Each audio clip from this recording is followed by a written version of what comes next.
Good day, everybody. I greet you in the name of Jesus Christ.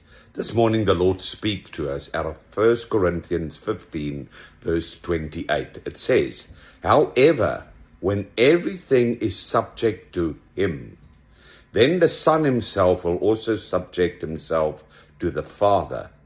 We put all things under him, so that God may be all in all." It means be everything to everyone, supreme, the indwelling and controlling factor of life.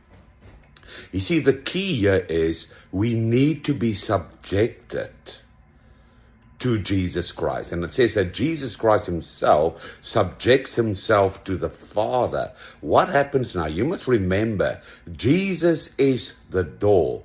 And when we subject ourselves to Jesus Christ, it means that we come in total harmony and unity with him. We allow that the fullness of the Father through his Son, through the door, Jesus Christ, flows right in us like a river of life, the river of life coming from the throne.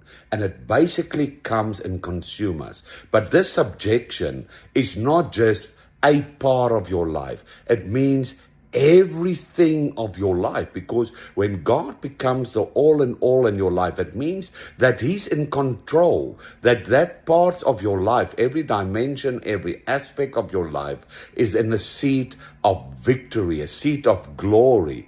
But that is not all. When it's in that seat, when you're in that harmony and you allow God to be all in all, it actually means that you become a reflection and a testimony of the goodness of God. And this is a time in the season where the Lord really asks us, how much have we subjected? And I believe that man has not really got the true revelation yet, how to subject, how to allow God to be the all in all. You see, and we'll only do that according to our knowledge of him. And this is a time and a season that we need to seek his face.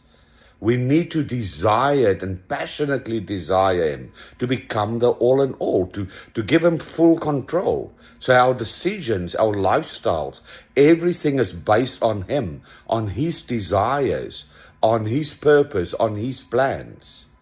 Then we will be the representation, the true representation of the Godhead 3 in 1 as it is in heaven.